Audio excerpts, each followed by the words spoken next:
بص، من غير المهارات دي مستحيل تقدر تعمل فلوس. ناس كتير بتبعت لي على انستجرام تقول لي ازاي اقدر اعمل فلوس، لو انا طالب او بشتغل ازاي جنب شغلي او دراستي اعمل فلوس. وفي فيديوهات كتير اتكلمت على طرق مختلفة تقدر تعمل بيها فلوس، ولكن في وجهة نظري من غير السبع مهارات دول مستحيل تعمل فلوس. في الفيديو ده هقول لك السبع مهارات دول، وكمان هقول لك ازاي تتعلمهم، وفي كل مهارة فيهم هرشح لك 3 كتب تحسن المهارة دي. فانت مش بس هتعرف المهارات، انت هتطلع ب21 كتاب جديد.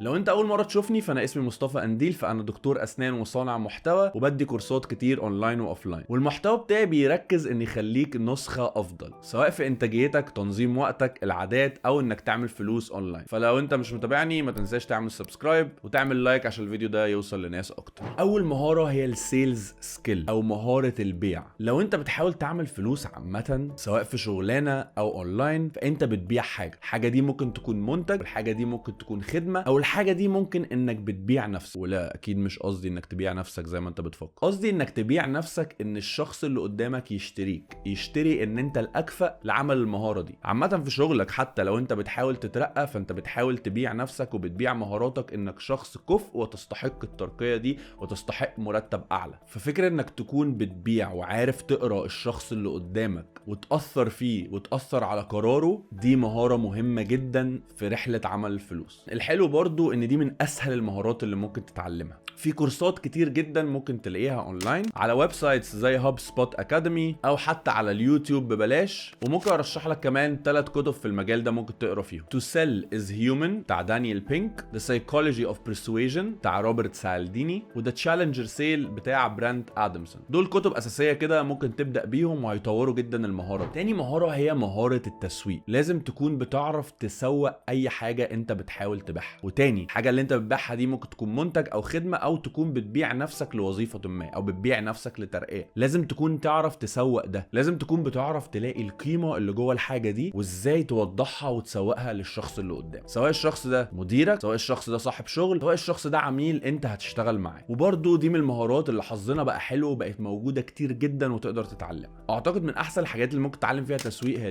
اليوتيوب مليان فيديوهات بتتكلم على كل انواع التسويق. لان خلي بالك التسويق ده ممكن يكون تسويق عادي خالص، وممكن يكون تسويق ديجيتال اللي هو الديجيتال ماركتنج، اللي هو ازاي تسوق حاجات اونلاين سواء على السوشيال ميديا او سواء عن طريق ويب سايت او غيره. التسويق يعتبر من المجالات الكبيره جدا، شيء اساسي جدا ومهم تتعلمه سواء عامه للفلوس او لغيره. رحلتك عامه في عمل الفلوس او التطور في مجال شغلك معتمده بنسبه كبيره قوي على التسويق. وهتلاقيك بتسمع الكلمه دي كتير، وهي البيرسونال براندنج او التسويق الشخصي، انك ازاي تسوق لنفسك وتصبح براند ناس كتير عايزه تشتغل معاك. لو برضو حابين نعمل فيديو عن الموضوع ده بالاخص عشان الطلب مني في كذا كومنت، يا ريت تكتبوا لي في الكومنت. ودلوقتي برضو جوجل عامل جوجل ديجيتال اكاديمي، معرفش لما تشوف الفيديو ده هيكون لسه موجود ولا لا. بيعلمك كل مهارات التسويق اونلاين او الديجيتال ماركتنج ببلاش على الويب سايت بتاع جوجل ديجيتال اكاديمي. لو دخلت بس على جوجل وكتبت ديجيتال ماركتنج جوجل كورس هيطلع لك الكورس بتاعهم وتقدر تاخده، وكمان بتاخد شهاده. وخليني ارشح لك برضو 3 كتب هتفيدك جدا في مجال التسويق: All Marketeers Are Liar بتاع سيث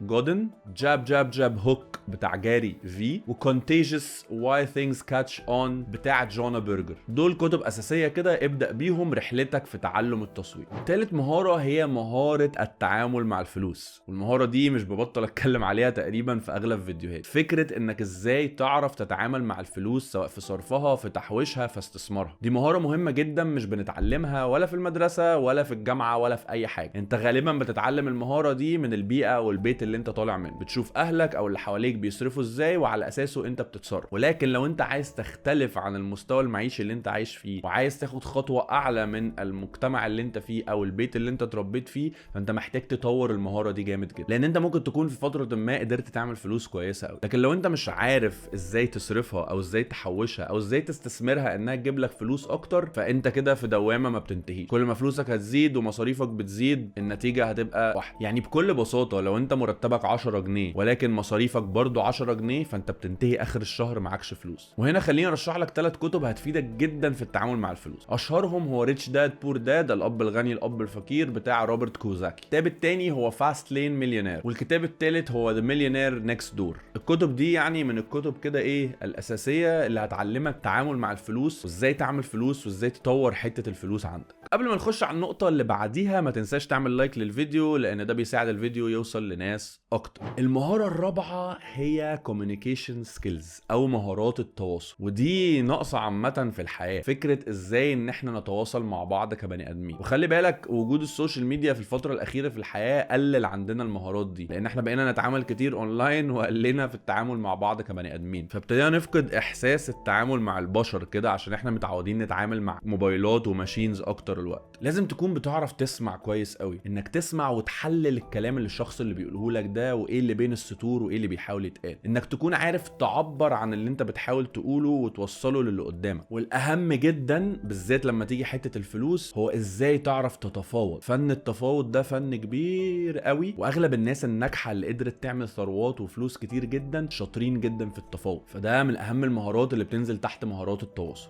وتقدر تحسن مهارات التواصل دي عن طريق كورسات كتير جدا موجود. طبعا في منها كتير ببلاش موجود على اليوتيوب، وفي منها برضو ببلاش موجود على ويب سايت زي كورسيرا واي دي اكس بتاع جامعه هارفارد. موجود كورسات كتير جدا تقدر تساعدك في ده. وخليني برضو ارشح لك 3 كتب تقدر تساعدك في ده. الاساسي او الكتاب اللي كل الناس بتمشي عليه لما تيجي لمهارات التواصل اللي هو How to Win Friends and Influence People بتاع ديل كارنيجي. ده من الكتاب كده الاساسيات في مهارات التواصل. لما تيجي بقى لفن التفاوض فNever Split the Difference بتاع جريس فوس. ده من الكتب الاساسيه جدا لفن التفاوض. وكمان عندك Crucial Conversations ده بتاع كاري بيترسون، وده كتاب مميز جدا في مهارات التواصل تقدر تقراه كبدايه برضو تساعدك. المهاره الخامسه لو انت عايز تقدر تعمل فلوس هي التايم مانجمنت، وهو عمليه تنظيم الوقت. لان انت لو الحاجه اللي بتاخد منك ساعه بتاخد منك 3 ايام فانت بتضيع فلوس كتير. ولو انت مش عارف تلتزم بمواعيد لما عميل او مدير يطلب منك حاجه فدي من الحاجات اللي هتاخرك وتبوظ سمعتك في الشغل. فقدره انك تنظم وقتك وتنظم اولوياتك ويبقى يومك بيمشي بطريقه منظمه وتكون بتشتغل اذكى مش اكتر، دي مهاره مهمه جدا في عمليه عمل الفلوس. وتقدر تشوف الفيديو بتاعي هسيب لك اللينك بتاعه هنا ازاي تنظم وقتك واهم اسرار تنظيم الوقت. كنت عملت لها فيديو شرحت فيه حاجات كتير. وكمان ممكن ارشح لك 3 كتب تقراهم وهما Get Things Done بتاع ديفيد ألين، Atomic Habits بتاع جيمس كلير ده كتاب كويس قوي لتنظيم الوقت وكمان بناء العادات، وإيت ذا فروج بتاع براين تريسي. دي كتب ظريفه جدا لتنظيم الوقت وبناء العادات وتنظيم يومك عامه.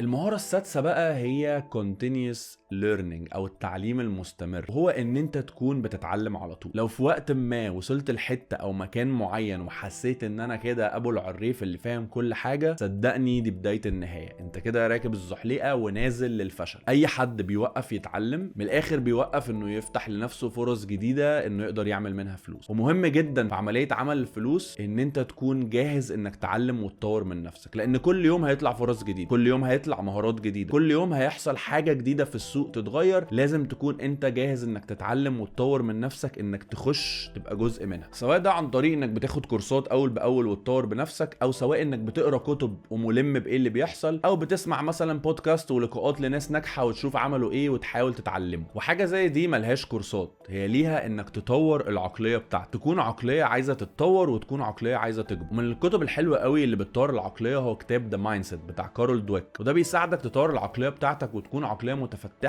انها تطور من نفسها وتحسن من نفسها. المهاره بقى رقم 7 هي الكريتيكال ثينكينج والبروبلم سولفينج، وهو القدره على حل المشاكل والتفكير النقدي. وهي كلمتين تحسهم مجعلصين كده بس الموضوع بسيط. طول ما انت بتشتغل وطول ما انت بتحاول تعمل فلوس، طول ما انت بتحاول تتطور هيواجهك مشاكل. فكرتك وقدرتك على الليونه انك تبقى لين وفلكسبل، انك قادر تتعامل وتحلل المشاكل وتفكر فيها بطريقه كده نقديه وتقسم المشكله وتعرف تحلها، ده حاجه هتساعدك جدا تتطور وتعمل فلوس. لان في اي رحله ما هيبقى فيه دروبات، هتختلف انت والعميل، هتختلف انت ومديرك، هتختلف انت وزمايلك، هتختلف في اي حاجه. وجود المشاكل اللي بتطلع كل شويه وقدرتك على حل المشاكل دي من اهم المهارات اللي تخليك تقدر تعمل فلوس. لان لو كل معضله او مطب واجهته قررت تقفل بابه وتركن الموضوع ده فانت كده مش هتوصل لحاجه. ويب سايتس زي كورسيرا ويوديمي واي دي اكس تقدر تلاقي عليهم كورسات كتير بتتكلم على البروبلم سولفينج والكريتيكال ثينك. دي ممكن تكون بدايه كويسه انك تبدا تتعلم. طبعا اليوتيوب عليه فيديوهات كتير تقدر تشوفها، بس نقي ايه اللي تتفرج عليه وشكله كويس وايه اللي لا، لان في حاجات اي كلام شويه في الموضوع ده. اما بقى للكتب ففي 3 كتب برضو ممكن ارشحهم لك يساعدوك جدا تطور المهارات دي. اولهم هو هاو تو سولف ات بتاع جورج بوليا. ده كتاب كده اساسي في البروبلم سولفينج او حل المشاكل، يساعدك ازاي ترتب افكارك وتحدد المشكله وتقسم الاوبشنز وتجرب وتست وحاجات زي كده.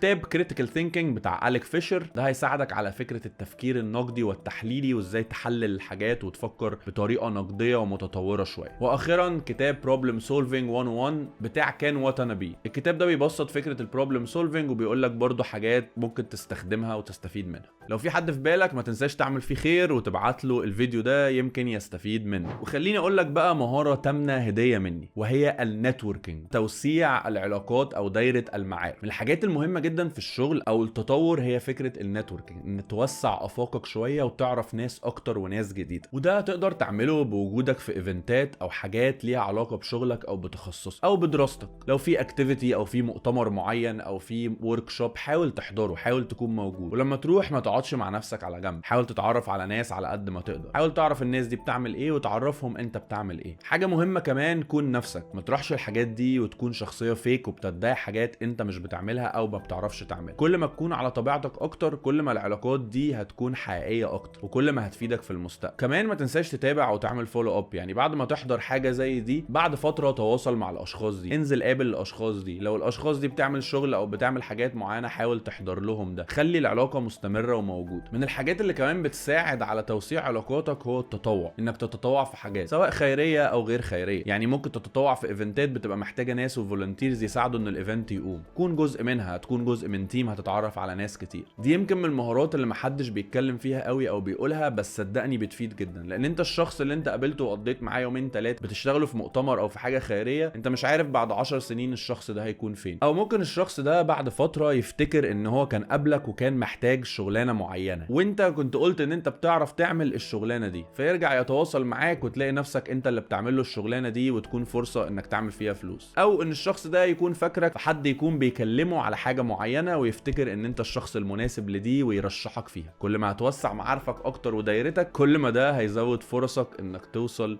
لفرص احسن. وخليني اقول لك على كتاب هدية مني برضو يساعدك في حتة النتوركينج دي، وهو Never Eat Alone بتاع كيث فرادزي. كتاب بيتكلم على فكرة النتوركينج وازاي تعملها وازاي تطور المهارة دي عندك. اتمنى الفيديو ده يكون ضاف لك وفادك في حاجه. لو في مهاره معينه عايز نخش فيها اكتر ونتكلم فيها اكتر، يا ريت تكتب لي في الكومنتس. مش هوصيك ما تنساش تتفرج على الفيديوهات القديمه والفيديوهات الجديده، ولو مش عامل سبسكرايب او لايك ما تنساش تعملهم. سلام.